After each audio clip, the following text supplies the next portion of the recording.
Hey, guys. So I always like to start off with an embarrassing story, so I'll start off this.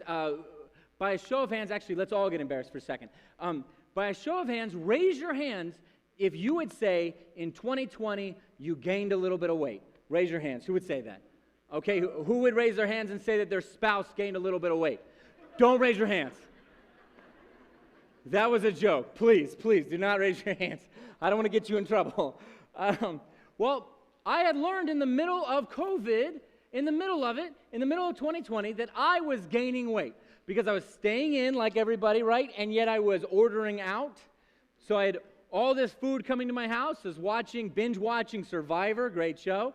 And I was sitting on the couch, and I knew I was gaining weight because I was eating cookies every night. That's my weakness. I eat cookies. If you know me, I literally will eat, if you put an entire table of cookies in front of me, I will eat them all when you're not looking. Like, that's not even an exaggeration. You can have 100 Christmas cookies, I'll eat them all. When you look back, you'll say, where'd they go? And I'll say, I'm so sorry. I can't control myself.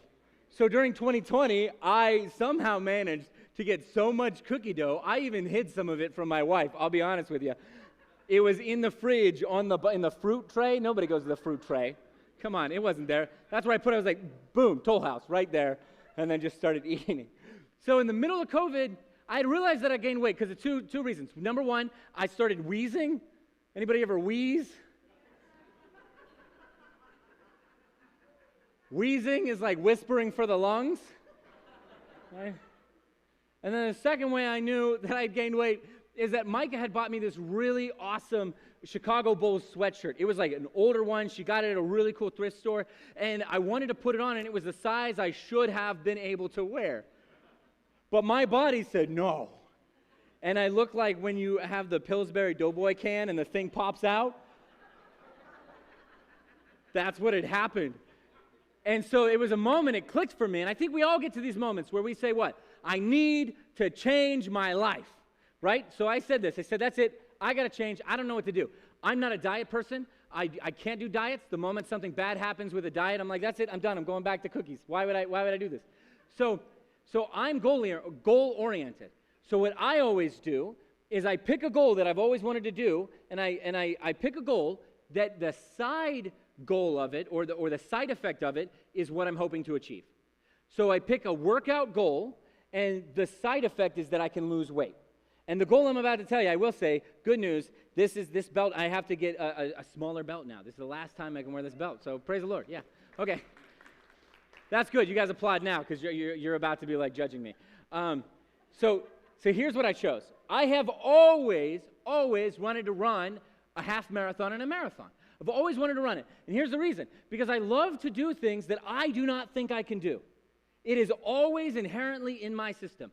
And a half marathon or a marathon, less than 1% of the entire world population has ever ran or completed a marathon or half marathon. So if I do it, then I'm in the 1%. So it's like, yes, I figured it out. So I'm in the 1%, and so I wake up one day, I said, that's it, that's my goal. I'm going to run a half marathon. I don't know what to do, but I'm going to start off and I'm going to run 2 miles. So I sort of ran 2 miles. What I really did in actuality was I jogged for half a mile, and then I threw up for 1.5 miles. That is really what I did. And I was so sore, and I was like, wow, this is going to be way tougher than I thought. So I go to young adults that night. I'm a young adult pastor here at Oasis Community Church. And I go there, and one of my young adult leaders is named Will. I mean, that's his name. I don't know why I said he is named Will, but he is. His name is Will, and he's a fit guy. He's a fitness guy. And he sees me walking in all sore, right? So he knew that I was working out. He knew I did something. So he goes, Chris, tell me, what's going on, man? Why are you sore? What'd you do? And I said, well, I'm training for a half marathon, and I just started today. And he goes, you're training for a half marathon? Why? I said, well, less than 1% of the whole world has ever done it. I want to be in that percent. I mean, that's cool. And Will goes, well, I wasn't thinking about it, but okay, I guess I'll run a half marathon with you. And I said, what? And he goes, yep, you convinced me. I said, I convinced you? I didn't know. I just told you what I was doing, that I'm in pain for it. Why'd you want to do it? Then, while he and I are talking, a buddy of mine, Nate Smith, who's also one of the leaders in young adult ministry, he overhears because he's a runner. And he said, I hear you guys say something about a marathon. And Will goes, yeah, Chris just got me in to run this half marathon with him. And Nate goes, really? And he goes, yeah. And Will's like, less than 1% have done it. And Nate goes, all right, Chris, I'm in.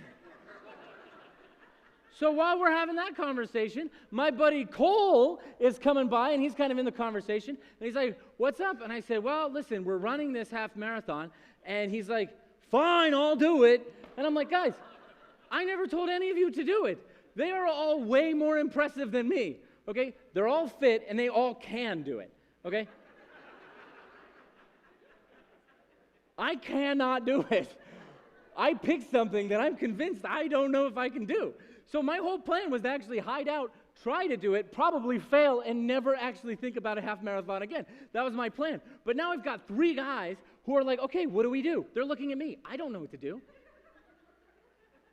So I said, all right, well, let me look for a second. So I go on Google, and there's this really famous marathon runner, Hal Hegden, and he has this app called Run with Hal.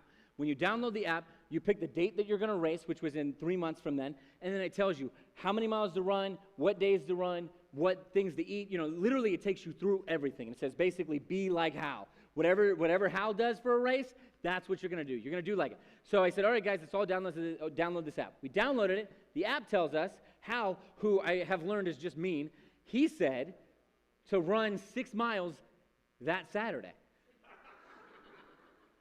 So all these guys are like gladiators, okay? If you've never met them, just trust me. They're really tall. Will especially, Will and Nate, they're very tall men, and they're basically like Great Danes, okay? They're like really good-looking, fit Great Danes, okay? And I'm like a pug. And when they run gracefully like Great Danes. And when I run like a pug. I'm like, I have like the face, and I'm like wheezing, and I'm like, ah. Like, you ever see a pug? You can never say pugs are cute, you know? You're like, that's a dog? Yeah. And that's exactly how I am. So they said, all right, dude, we're going to do this 6 miles. And I had only run 2 miles before. So like I have like a couple days to get ready. So I'm like running a couple days, kind of getting it. So Saturday morning, we're going to run 6 miles. So we start here. We wake up early. We start at the church. My house is 6 miles from here. So we decide we're going to run 6 miles. And so we start. And all these guys in their wonderful legs, and it's like one stretch is half a mile for them, okay? And for me, it's like this is how I run. And so before I know it, they are out of sight. It's like 2 miles and they're gone. So I get a call from Will, and I go to my headphones, and he's like, hey, boss, where are you? And I'm like, oh, man, I'm way in the back. And he's like, okay, just making sure you're not dead or nothing. And I'm like, no, I'm not dead. I'm trying. That's what I'm doing. And so I'm like getting through, and in my head I'm thinking, how am I going to keep doing this? Because I set this up. They're kind of looking at me for what do we do, and I'm the worst runner here, obviously. They're doing way better. So I'm thinking for 2 more miles. So that was like mile 2. Then I have I hit like mile 3 and mile 4. I'm running, and I'm thinking in my head, how do I get out of this? Like, can I say, hey, there's an emergency. I'm so sorry I had to go to the CVS, and I can't run anymore. Something happened. And I'm coming up with these crazy excuses. And while I'm doing that, and I'm feeling like weak, and I feel like there's no way, because this is like only the second run I've done, and I have 3 months left to do this, right? How am I going to pull this off? Well, while I'm doing this, all of a sudden, even though I couldn't see anybody, I see Cole running back to me. He ran a whole extra mile just to run with me. And so I was like, go away, and I don't want you to see me look terrible. I'm supposed to be your hero. I don't know. And no. And so he's like, don't worry, man, we got it. And so we're just talking, and he's a new believer, so he's asking me questions about the Bible, and it's getting me excited because I love Jesus more than anything, right? So I'm like answering questions, I'm talking to him, and before I know it, I reached that 6 miles. And I was like, wow, hold on. Yeah, it was terrible. I was slower than everybody else. But I did it. I did the first training part. Now, if you guys don't know this, a half marathon is 13 miles. It's 13.1. So that was just less than half of the race that I had set my goal towards. So then we all kept doing it. We said, okay, let's stick with the app. if we can't meet each other, we're still going to do all the runs that we possibly can. And then we're going to meet up, once a month if we can. We're going to run together. We're going to do all the runs, everything. So Cole was my guy because he kept with me the whole time. And he was like, he's way faster than me, way faster. But he would always choose to run with me, which is crazy because none of them had to do it. It was always my thing, and they chose to join me. And to be honest, they're the whole reason that I was able to finish and do this. So I want to show you a cool picture of us over at, this is December 9th. We're running a half marathon. Can you show the picture? No? It never happened. No, I'm just kidding. So this is me, my buddy Cole, and then Matthew, who is a part of our young adult ministry. He's in the military. He's currently in Cuba right now. But he had, before he had left over to Cuba for the military, he was at our young adult ministry. And he had overheard a conversation. After all this training, I was still so nervous. And I said, all right, man, it's time to do this half marathon in December, right? And so a couple of the guys couldn't do it. The schedule wouldn't work out, and they couldn't do it. But Cole had been with me the whole time, and he's like, dude, we'll do it. So we're talking at young adult ministry Thursday night. The race is 2 days later, and all of a sudden, Matthew overhears this, and he goes, what are you guys talking about? And I said, well, we're doing this half marathon, man. I've been training so hard. I am excited to do it. I really am. But, man, it's just a lot of work. And he goes, you're doing a half marathon? I said, yeah. He goes, all right, I'll do it. I said, well, guys, stop signing up for everything, So we got to do that with children's ministry. No, just kidding. So he goes, I'll do it. And I was like, really? Have you ever run a half marathon? He's like, no, I've never done it, but I'll do it. I said, okay, because it's like a lot of work. And he goes, yeah, I know, I'll do it. I was like, seriously? And he's like, yeah, I'll do it. So Cole and I ran a half marathon in December, and 13.1 miles. They both finished before me, but I finished, okay, and that's important. Yes, thank you. And so this, as much as crazy as a long story as that is, this is an example of something we're going to talk about today, which is discipleship. It's looking at somebody you want to become and trying to become like them. So the title of the series today is Friends for Life, or as theologians used to call it for the past half century, the cost of discipleship. But it's more fun and friendly if we say Friends for Life. So here we go. This is Friends for Life. We're talking about discipleship. Jesus calls us to disciples. So I'm going to move my notes around. Thank you so much, PowerPoint. I'm so sorry. You're going to hate me. Because we're going to start off with Matthew chapter 28, verse 16. So if you have your Bible, if you have the Bible app on your phone, I want you to just pull it up, and I want you to highlight it. If you have the Bible app, you can click the verses. I want you to click the verses 16 through 20, because I believe strongly that these verses are not just meant for the disciples, but they are meant for you and me thousands of years later. These verses, I strongly, with every part of my being, believe that these verses are meant for you and me as well as the disciples. So this is what happens. Jesus dies on the cross. He's resurrected. The disciples see him resurrecting. They go and meet him several times. And now this is one of the last times that Jesus talks to the disciple as a resurrected person. This is one of the last times. They're on a mountaintop, which is pretty epic. And he leaves them with this command. This is what it is, starting at verse 16. Now the 11 disciples went to Galilee, to the mountain to which Jesus had directed them. And when they saw him, they worshipped him, but some doubted. And Jesus came and said to them, all authority in heaven and on earth has been given to me. Go therefore and make disciples of all nations, baptizing them in the name of the Father and of the Son and of the Holy Spirit, teaching them to observe all that I have commanded you. And behold, I am with you always to the end of the age. So this is a scripture. Who has ever heard the term make disciples? Raise your hand. Anybody ever hear it? Who, when they hear that, and you can seriously be honest because I feel the same way, who, when they hear that, just goes, oh, come on, I got to make disciples. It's a job. It's annoying. It's too much. It's intimidating. No, just me? Okay, fine. Everybody's like, no, now we're going to judge you. All right, fine. Good, one person. Perry, perfect. So Jesus is saying this to his disciples, and he says, go and make disciples. So what is a disciple? What is a disciple? I'm going to put it so simply here because the Greek term refers to any student, pupil, or apprentice, but let's just simplify it. Discipleship is the close following of someone you wish to become more like. So I'll use this as a quick example. When we were running, I knew I couldn't be like me in order to finish a half marathon. I knew I could not do that. I would not want to do that. So what did I have to do? I had to become more like somebody else, right? So that's when I downloaded this app because I knew this guy had run so many marathons. So I had to become like this other guy. I had to become like Hal Higdon, this runner, right, in order to run. Well, the same works for discipleship. Discipleship is the idea of becoming like somebody else. Not yourself, somebody else. So, this is what Jesus is calling everybody to do.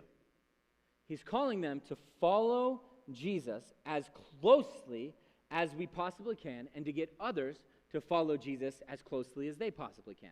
That's the whole idea of discipleship. So it always comes off, sounding scary and crazy, but at the end of the day, discipleship is just that. You become closer to Jesus, you become as much as like Jesus as you can, then you have other people. Hey, why I'm going to try to become like Jesus, why don't you try to become like Jesus? It's that simple. So in the culture back then, this is what discipleship would look like. Discipleship back then was not a weird or a rare thing. They understood what it was, and discipleship back in the biblical culture was radical. It was radical. And here's what it is. So a young man would basically go up to a rabbi, and the young man would say, "Rabbi, would you please disciple me?" And then the rabbi would either say yes or no. If the rabbi said no, then that meant that the young man would have to go back to his home, learn the trade of his father, and he wouldn't be able to follow this rabbi. He would have to just live his life and go through life normal. But if the rabbi said yes, then this young man, would have to change everything about his life. He'd have to cancel all of his plans for the next 5 years, 3 to 5 years. He would follow this rabbi so closely that they actually referred to it as getting dust from the feet of the rabbi, because that's how close you were supposed to be to this rabbi. They would pray whenever the rabbi prayed. They'd sleep whenever the rabbi would sleep. They'd be awake whenever the rabbi would be awake. They'd eat with the rabbi. They would do anything that the rabbi would do. Why? Because they were trying to become like the rabbi, which means they had to become less like themselves. So all their plans go away. All their selfishness is supposed to go away. All of their own desires and own career options and all that stuff, that goes away because they're trying to become like somebody else. Now that sounds sad in our culture. And the reason it sounds sad in our culture is because our culture preaches the exact opposite. We always say what? Be more like yourself. Be you. That's what we get constantly in this culture. Be you. Be you. Forget everybody else and be you. Well, that's pretty radically different than what the Bible says. Because the Bible says, no, don't be you. Be like Jesus. And when you're like Jesus, you have to push yourself to the side. You have to say, wait, the things that I would do, I'm now not going to do because I'm going to do the things that Jesus would do. Does that make sense? Okay, great. Now we can kind of move on from there. So the idea of that, basically what that means is that when you choose to follow somebody or become like somebody, you're kind of dying to your own self, right? You're dying to your own self, and that might seem sad, but it's not. I would actually say that it's not that you're dying to your own self. That's not the sad part. It's a celebration because you're not just dying to self, you're gaining an entirely new life. So it becomes a celebration, not a funeral. And that is when things change, when you have that idea. So, 2 Corinthians 5:17 is my argument for this. It says, therefore, if anyone is in Christ, he's a new creation. The old has passed away, behold, the new has come. So already, if you come to Jesus, what are you doing? You're forsaking your old life, and you're becoming like Christ.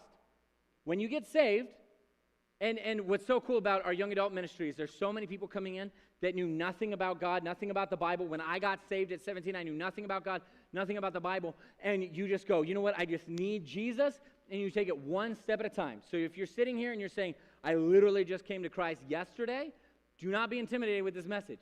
Instead, be excited because there's a purpose at hand. And can I just say something about my generation? This wasn't planned, but seriously, this is just so this has been a burden in my heart. This is one of the reasons I've been wanting to be a part of the young adult ministry, is that our generation and younger, they have this concept of Christianity. And the concept of Christianity is that you get saved, and then that's it. We have lost our purpose. And yet, my generation and younger desires nothing more than purpose. We want purpose so bad. That's why there's so many people that'll be like, oh, I'll move to this country, I'll leave everything, and I'll become an actor, and I'll go do this, and I'll be a social media influencer, and I'll just change my whole life, because they're so desiring purpose. And the one thing that we need to know as Christians is that your purpose as a Christian doesn't end when you do your first prayer. Your purpose as a Christian starts when you do your first prayer. That is the beginning. So now I'm going to give each and every one of you a purpose. So if you've been saying, God, like, what do you have for me in this life? I believe that he's already given us an answer. So Matthew 16, verse 24, Jesus says this. Jesus tells his disciples, again, disciples, these are the same people that he's talking to. Jesus tells his disciples, if anyone would come after me, let him deny himself, take up his cross, and follow me. For whoever would save his life will lose it, but whoever loses his life for my sake will find it. It's not a bad thing to lose your life. It's actually a great thing. So I'll say it like this, and it should be on the board. Do not mourn the life you lost. Celebrate the new life you gained. It's not a funeral. It's a birth. Who has been to a hospital and somebody got born? Anybody ever been excited about a baby being born? Okay, yeah. People get excited about a baby that they don't even know getting born. And I was like, bro, you don't even know if they're cute. You don't know. You don't know, right? So I was like, but we get excited. Why? Because the baby's born. It's new life. It's exciting. Well, this is new life. Don't focus on the funeral. Focus on the life-giving. And when you do that, you have a different perspective, and you say, all right, well, if I have a new life, I have a new mission. The old life, the old mission of the old life was to what? To serve yourself, to do everything you want. And let's just be real. If anybody's ever done that, which is probably every one of us in this room, especially me, you realize that life, when you're serving yourself, is so hopeless. It's so devastating. You don't get what you think you want. You keep chasing after it, but you never reach it, because that's your old life serving your old self. When you get into a new life, it's Christ, and it's fulfilling. It's fulfillment. It's the first time in your life you'll ever feel fulfilled. So we have to redefine what we think discipleship means and what it really means. See, discipleship doesn't mean just following someone. It means becoming someone.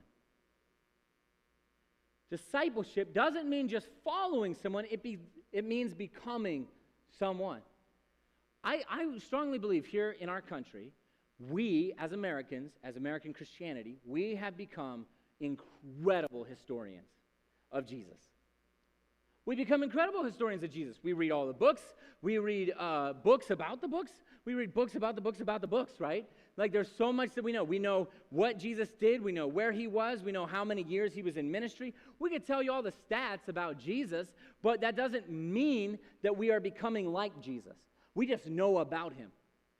I'm sure I could have a conversation with half the people in this room about Michael Jordan. I'm sure me and whoever it is, me and you, could probably have stats and stats about Michael Jordan. But that does not mean either of us could play like Michael Jordan, right? I know I cannot play like Michael Jordan. I wish I could. I know a lot about him, but I know that there's no way that I could ever be like Michael Jordan, because I didn't put in the sacrifice to be like Michael Jordan. I didn't put in the work to be like Michael Jordan. I didn't change my lifestyle to be like Michael Jordan. I didn't wake up early, work out, play basketball. I didn't do any of that. All I do is I know about him. Well, in the same way, I think that there's an issue with our hearts. I'm not talking about us, but I'm just saying in general, there's an issue where we know a lot about Jesus, but we haven't started the race to become like Jesus. We haven't started it yet. My invitation to you today is that we will all start the race to become like Jesus. That's my invitation. That's my prayer. So, discipleship doesn't mean just following someone. It means becoming someone. And you might be looking at me and be like, Chris, why are you doing this to me? What do you mean becoming like someone? That doesn't sound great. I've worked my whole life to become like myself. And guess what? You most likely have not. Because culture convinces us to become like somebody else anyway. All of culture does. In the 90s, what was the phrase? We'll go back to Michael Jordan. Be like Mike. Right? All the 90s. Everybody wanted you to be like Mike. You wanted to be like Mike, right? Well, it's not just Michael Jordan. Well, what do you hear everybody say? Especially if they're young, or if they're like teenagers or younger. They say, I want to be a YouTuber. I want to be like, and then they'll list somebody. Or, I want to be like this person. I want to be like that person. Well, or, hey, I want to have $1 million like this person. I want to be rich like that person, right? So we all, every single one of us has somebody in our lives that we look to want to become. Some of us, we look at our parents and we say, I want to be just like my dad. I want to be just like my mom. I want to be just like this. I want to be just like that. So the reality is you and I, we're already trying to be like somebody else. You know how hard it is to, at its core, really be like yourself? It's really hard. And at the end of the day, when you are figuring out who you really are in all of the flesh part of it, you may not even like what it is you're trying to become.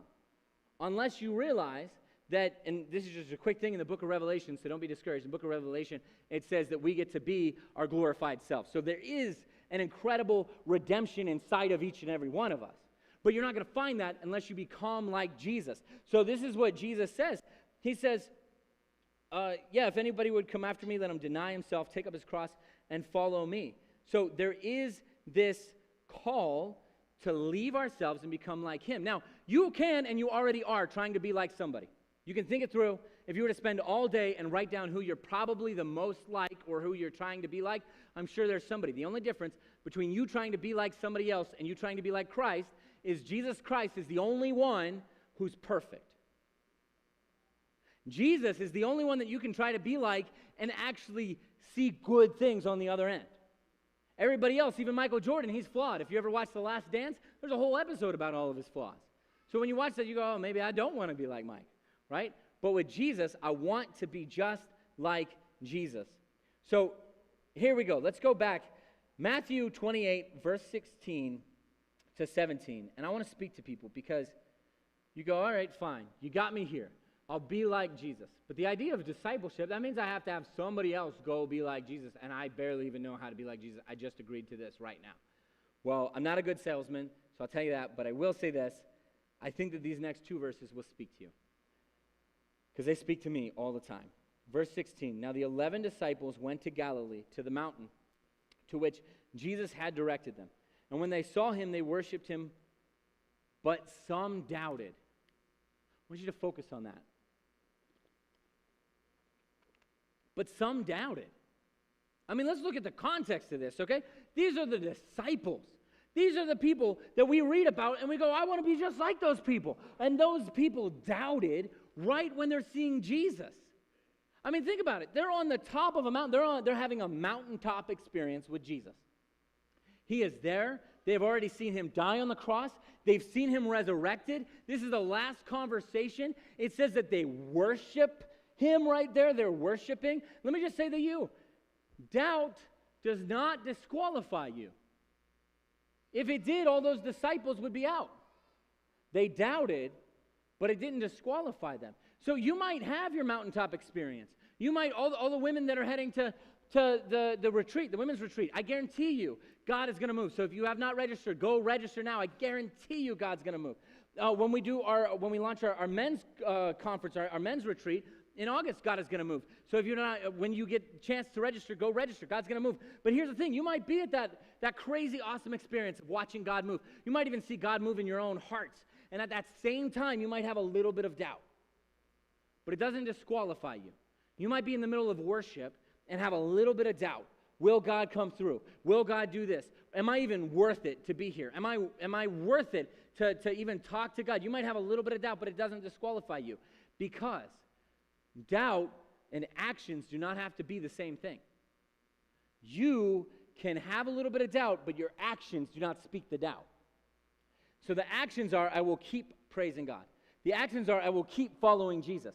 The actions are, I will keep telling other people about Jesus regardless of the doubt, because the doubt itself does not have to yell at the actions. Doesn't have to dictate the actions at all. So if you have doubt, guess what? You're human. I didn't grow up in church, but the one thing I learned about the people that did grow up in church is that inherently, a lot of people were taught to not ask questions about the Bible. And all that does is that just grows more doubt. But me, when I got saved, I read the Bible, and then I had questions. And everybody was like, whoa, nobody's ever asked that. Ooh. I'm like, well, I'm sorry. I'm the only person that read the book of Ezra. But, you got it. So doubt does not disqualify you. That's important. If we want to talk about a Christian today that has doubt, then I would say look no further than this guy you're looking at right now. Because I have been a guy of doubt. I have doubted that God can use me. I don't know if that makes sense or not, but I have doubted that God can use me. I've doubted that I'm even worth being used to preach the gospel or to reach out to other people about Jesus. I mean, I have literally doubted that. And more recently, I'll tell you a crazy story. So last year, Pastor Billy and I sat down and I said, listen, so some of you don't know this, I'm a stand-up comedian. I've been doing comedy since I was 18, and I've been able to write for TV, be national, all that, blah, blah, blah, blah, blah, blah, blah. But what's crazy is that last year in 2019, it was before 2020, 2019 hit, and I had just left this tour in Canada. I got home, and, I was literally loving it. I was like, everything's coming together, comedy's doing great. And something inside of me was like, I need to be a pastor as well. And I had, let me just between us, okay, this is just between us. I didn't want to be a pastor ever, okay? Because I read the Bible, and the book of James says that if you're a pastor, you're responsible for everybody you're teaching. I love you guys, but I don't want to have to answer for you guys. I don't know what you do. I don't know how you're perceiving what I'm saying. That was my fear. And yet I could not shake the fact that God wanted me to do it. And then I started waking up in the mornings, and I had to preach the gospel. I couldn't explain it, but I'm like, the Spirit is saying you got to preach the gospel. And my heart, every time I watch people walk by, I was like, they don't know Jesus. And I'm so thankful I know Jesus. It's by His grace that I know Jesus. So I'm like, I got to preach. That's the only thing. So I sit down with Pastor Billy, and I said, I think I'm called to be a pastor. And he said, I've been telling you that. I said, I know. And so he goes, well, listen, what do you feel called to pastor? And I said, well, right now I really feel led to pastor young adults, people my age and younger, 18 to 30 something. I said, that's just what I feel led. And I don't know if you guys know this, but we live in Scottsdale. Do you guys know that? So Scottsdale traditionally doesn't have a lot of young adults. If you even go and look on the statistics of it, the young adults pretty much don't live here. They go to the colleges that are not here in Scottsdale. So I'm already looking at an uphill battle, and I just felt like God said, listen, if I gave you the desire, I'll give you the direction, and I'll give you the way, right? So I was like, okay, all right, let's just do it. Let's just do young adults. So I go into a service, and I see one guy that's a young adult, and I said, dude, let's go get coffee. I said, okay. So we go, and we get coffee, and he says, so what do you want to talk about? I said, well, I'm going to be a young adult pastor here. I'm just trying to meet with all the young adults at Oasis. And he goes, oh, me and the other two? And I said, I know that's what it looks like, because we used to have young adult ministry, but it kind of dispersed, and it's been a long time since we've seen the young adults. And I'm like, no, I'm convinced that there's young adults here. Not only am I convinced that there's young adults here, but I'm convinced that God is going to start bringing young adults. Not because of me. It has nothing to do with me. It's because of God giving me the desire and telling me just go and say yes to it. Just go and do it. So I said, okay, fine. So now Micah and I, who both have this strong passion for young adult ministry, my wife, her and I go, okay, well, during the services, let's just look and see if we can find any young adults. So we found about 9 young adults. And I asked those 9 young adults, because I knew where they stood with God, and I said, do you guys want to be our young adult leaders? We're having a young adult ministry. And he said, sure. So we started off with 9, and we started to meet, and we started to plan out what our young adult ministry would look like from that point on. Well, another crazy uphill battle happened, which was COVID. So we launched it in the middle of 2020, right in July. We launched this ministry in July on Zoom, because we didn't know what to do, right? So we're doing Zoom, and we only had a few people. And so I said something crazy, because I love coffee. I'm always thinking about coffee. So I said, listen, everybody here on Zoom, you have 5 minutes. Go send this Zoom link to anybody, and if you get anybody in that's a young adult, then I'll give you coffee. I'll give you a coffee gift card. So we ended up with like 30 people, like the first night. And one of them, I don't know if it counts, but Will did a good job. He messaged all of his people in the Dominican Republic because he was a missionary there. So they all showed up. They were like, hola. I was like, okay, hold on. It's not fair, not fair. He got all the coffee. But, so we do that for a month. And then the young adults started to ask to meet in person. And we're thinking, man, 2020, would anybody want to meet in person? So we said, okay, well, we'll meet in the lobby. It's pretty big. It's spacious. We'll meet there. Well, the first in-person thing, we had over 20 young adults come in. So we're like, wow, this is crazy. And I just felt like, okay, God, you got to do this because I don't know what we're doing. So to this day now, so we started that in July, and now we're not quite a year yet, and we've had a total of 76 young adults come to the ministry. Yeah. In fact, where are my young adults? Just go woo and applaud. Just go, no, be loud about it. Come on, say woo. There's young adults over here, there's young adults here, there's young adults here, there's young adults here. And this is in the midst of COVID. This is after people said, well, there's no young adults here. And that is kind of the whole series that we're doing is Rattle. It's saying dry bones coming back to life. You might look at something and say, guys, this is impossible. How is this going to happen? How is anybody going to want to go to this? How's anybody going to want to do this? I mean, it's in the middle of a pandemic. There's already no young adults. This is an uphill battle. And yet my answer is that it's not me. It's Christ who lives in me. The Word of God, actually, Paul says that. Paul says it's not me, but it's Christ who lives in me. So when we're talking about discipleship, which is the idea of having somebody follow you to follow Jesus, the idea is that it's not you who's doing it, right? You don't have to be qualified. You don't have to be a pastor. You don't have to have one class in Bible school. You may have to know absolutely nothing, and yet you can help bring somebody to Christ. Why? Because Christ uses you. When you're at the end of your own self, that's when you see Jesus work. If you think you can do it your own, then you probably shouldn't disciple yet because you're not quite getting that part. So, some doubted. I want you to know that the disciples, the people that Jesus trusted the most, they doubted, right? So here we are, verse 18. He knows that they doubted. The person who wrote it, he probably was one of the people with the doubt because it was a disciple. He wrote it. He said some doubted. It was probably him who doubted, right? So verse 18, Jesus came and said to them, all authority in heaven and on earth has been given to me. Go therefore and make disciples of all nations. Jesus says this to the very people who have doubts. Jesus says this to the very people who ran and hid when he died on the cross. Jesus says this knowing one of the people, Peter, was denying him 3 times just a few days before. Jesus said this to somebody named Thomas who even doubted that Jesus came back to life. He said this to all those people knowing their flaws, which means Jesus called people with flaws to disciple. Jesus leaves the job to flawed people. Amen, right? I don't know about you guys, but I know I'm flawed. I 100% know I'm flawed. And yet, I cannot escape the fact that there's a purpose that Jesus has for me, and it's to bring more people to Jesus. And deep down, that's the purpose for all of us.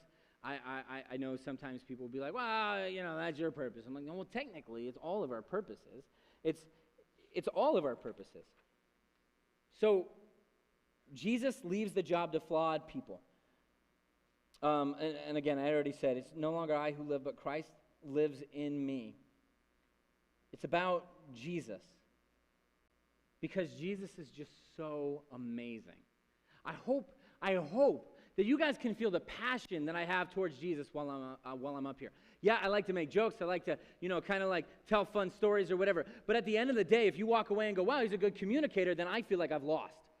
If you walk away and you say, man, that guy's crazy because he loves Jesus, then I feel like hopefully I've gained something. I hope that you understand that the whole reason I get out of bed is because Jesus Christ died for my sins. Some of you guys know my testimony. I physically died before in a hospital. You can go on Facebook and YouTube, on our YouTube, Oasis Community Church, and you can watch this testimony if you have questions. I physically died in a hospital. I was dead. And Jesus came back, brought me back to life. Now, if Jesus brought me back to life, that tells me I have a second chance, and that tells me that I have a purpose on this world. And my purpose is to let you guys know just how much I love Jesus with the hope that you'll say, you know what, I love Jesus too. Just like with the marathon thing. So here's what's important. If you love Jesus and you want to teach somebody else to love Jesus, here's what you don't do. This is the only rule with discipleship that I would give you.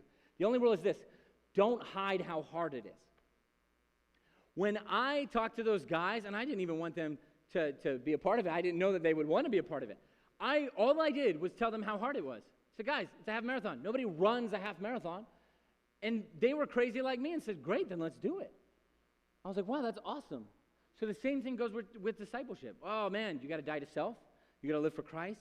You got to see passion well beyond yourself. You're going to watch your entire family be transformed because you choose to die to self and not be selfish. And when you do that, it's going to be so hard for yourself, but boy, is it going to pay off for generation after generation of your entire existence. And when you do that, you will see Jesus move. Is it hard? Absolutely. Do you want to just give up and go do something else? Sure, but Paul says, run the race set before you, and when you have other people helping you run the race, you accomplish the race. I'll give you a quick story. Going back to the half marathon. So I'm running this race with Cole and Matthew, and they're both, just gladiators. They're just both incredible people, right? And they're killing it. And so we ran together for maybe 3 miles, and I said, guys, I'm slow. You got to go ahead. Like, seriously, go get your great time. Go get your best time, whatever. Go ahead. So they leave me. So now I'm running, right?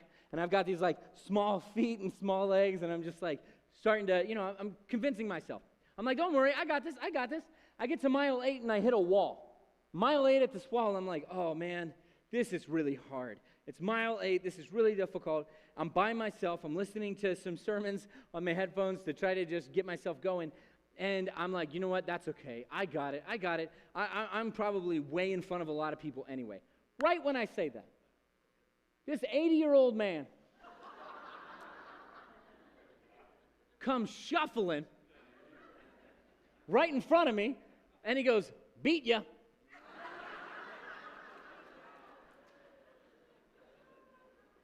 I am convinced to this day that the devil took over his body. I think he was just at his house, and the devil was like, no, you're running a race today, and you're going to beat this guy. And so now I'm watching this old guy shuffle in front of me, and he's making sure that he stays in front of me the whole time. And I'm just getting discouraged because I'm seeing what I hoped would happen not happening. I'm feeling like this is taking forever. So the exaggeration of my head is oh, I'm never even going to finish. If an 80-year-old guy can beat me, why would I even be running this race? I'm so disqualified to run the race. I was already disqualifying myself. And when I said that, man, this is incredible about the race. So the race does this loop. So everybody that ran this way, they're now running back this way on the same track. So as I'm running, I'm seeing people pass me. I'm like, yeah, that's cool. They're ahead of me, whatever. And then I see Cole, because he's way ahead of me, right? And as he passes me, he hands me these energy stuff, the what's it called? These energy gels. And so these gels, basically, you take them, and it gives you a lot of calories, and you're supposed to keep going. And he handed that to me, and he handed a water bottle, which means this dude ran a mile carrying my stuff to tell me to keep going. That is what we do when we disciple one another.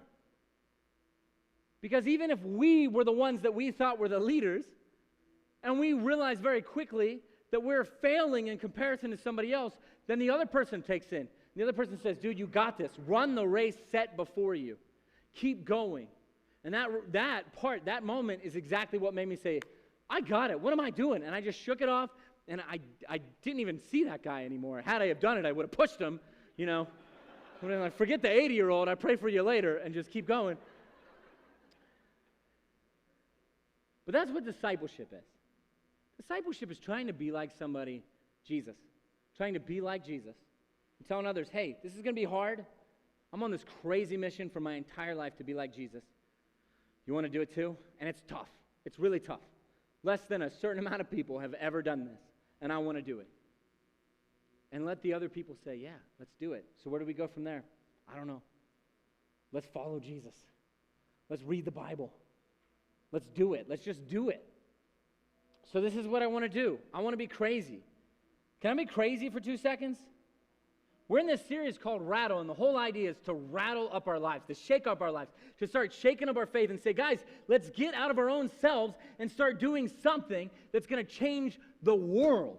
This will change the culture. This will change the community. This will change your family, the family you've been praying for. All we got to do is shake it up and rattle. So this is what I want. I want everybody, and seriously, I'm going to ask this question. I do not mean for everybody to do this. I want you to take this question to heart. I'm not saying that this is, and then everybody stands up. I don't want that. Who wants to do something for the kingdom? If you want to do something for the kingdom today, I want you to stand up. Just stand up where you are. If you want to do something for God today, if you want to do something for Jesus today, I want you to stand up.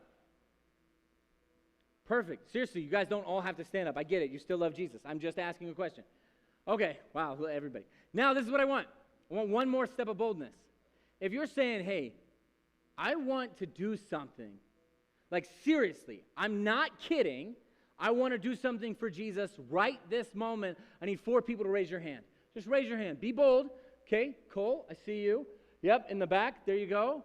There, and then let's go over on this side. Perfect. Okay, you 4 people, I want you to walk to a table in the back. There's 4 black round tables. I want you to be bold again. I want you to walk to the table in the back. Everybody else, you can sit down for 2 seconds. Perfect.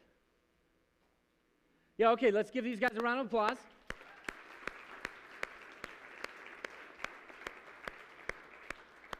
Perfect. We got table, table, table. So everybody look behind you. Look at where the 4 people are. There's 4 people. There's 4 tables. Everybody see that? Okay, now this is what I'm going to do. This will be fun. This is great. Fantastic. This is what I'm going to do. If you, and just let me explain, and then I'll tell you what to do. If you want to learn about Jesus, like really learn, if you could be Christian for a long time, but you're like, no, I really, really want to learn about Jesus. I'm hungry for Jesus. If that's you, I want you to stand up. If you really want to learn about Jesus, just stand up. Perfect. Go ahead. Stand up. Be bold. Be bold. This is your first step to really learn about Jesus because Jesus was bold. So if you're saying, oh, I'll see if anybody else stands up. No, just stand up. This is your first lesson.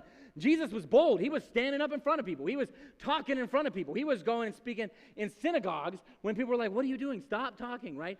So be bold. If you really want to learn about Jesus, stand up. Perfect. Now this is what I want. I want you to be bold one more time for me. If you're standing up and you're saying, hey, man, I really, really want to learn about Jesus. I really want to become closer to Jesus, and I'm just sick and tired of my life. I want to see my life change. Then I want you to raise your hand. I need 4 people. Just raise your hand. Raise your hand. Perfect. You 2, you, and we'll go in the back. Sorry. I'll go to you some other time. I apologize. Okay, everybody else sit down. Now you 4, pick a table in the back. Those 4 that I selected, just be bold again. Go back into a table. And give them a round of applause while they walk over. Again, they have no idea what's happening.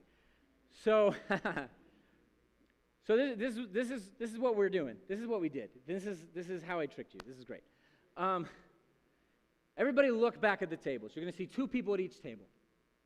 The first person that walked to the back, they are going to disciple the second person that walked to the back. Give them a round of applause. Perfect. I know. Ironically, there's a new married couple right in the back. They're about to get married. They're engaged, so it's ironic. It works. This is what I want you to do. This is an easy step. This is what I want you to do. I want you to, at the end, in just a minute, I'm going to pray for everybody. I'm going to have the elders stand up here for prayer. And you guys at your tables, I want you to talk very quickly. I want you to exchange numbers, and I want you to plan a time for coffee this week.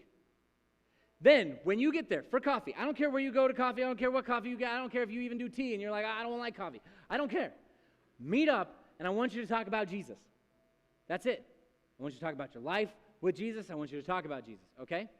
Then, at the end of that, plan another meeting. That's all I want you to do. Why?